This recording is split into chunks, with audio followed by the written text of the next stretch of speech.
Unde mergem, mami? Unde mergem?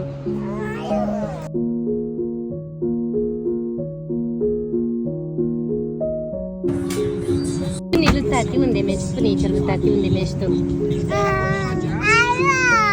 Spune Londra. Din entuziasmul meu de a vedea luminițele de sărbători la Londra, am avut curajul să călătoresc doar eu cu Ezra cu avionul. Spun curaj pentru că eu am anxietate de avion, iar Ezi explorează tot avionul cât suntem în aer. Fiind zbor de noapte, am crezut că va dormi totuși, dar bucuria lui a fost prea mare și 3 ore și ceva a făcut tot ce se putea în avion. Se ducea în față și în spate, se ridica în spate la vecin să primească stixuri, se așeza pe scaunul liber din față lângă o domnișoară drăguță și se uita cu ea pe tabletă, doamna de lângă făcea jocuri. Ajuns la Londra, a dormit destul de târziu și asta a făcut să se trezească tot târziu, ceea ce m-a bucurat, pentru că el de obicei se trezește la 5:30 acasă. Asta ar fi însemnat 3:30 la Londra datorită jetlag. Dimineața nu mai putea de nerăbdare să o întâlnească pe verișoara lui. S-au bucurat amândoi că s-au revăzut. Prima zi a fost light, doar am ieșit la plimbare până împrejurim pentru că era frumos afară. Am adus noi soarele la Londra. Am mers și cu vestitul double decker, am făcut o activitate cu copiii la o bibliotecă unde au primit chiar și buline. Ai primit o steluță, mami?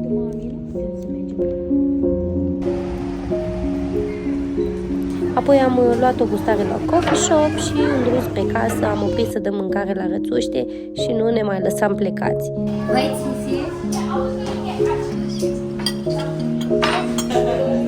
E bun, mami?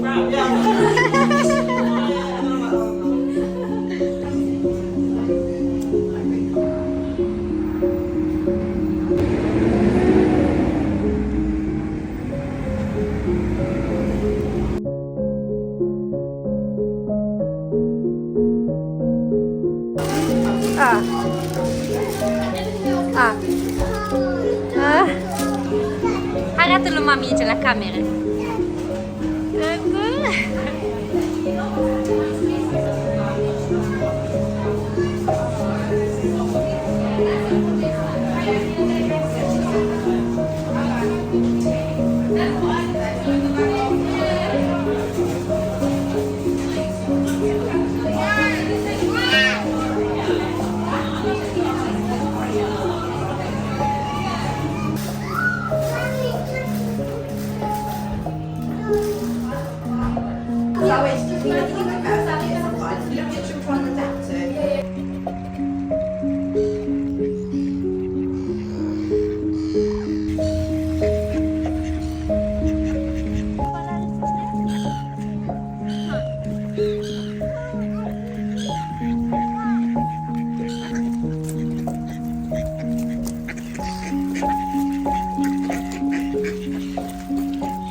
Copiii au dormit bine la prânz după toată joaca și nu s-au trezit la timp ca să mai prindem veverițele în pădure.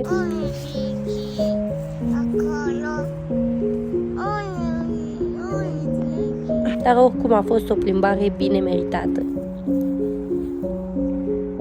Salut!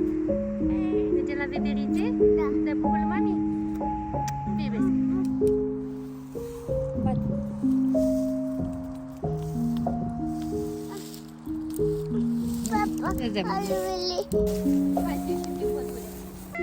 Am încheiat ziua cu un spectacol ținut chiar de ieri.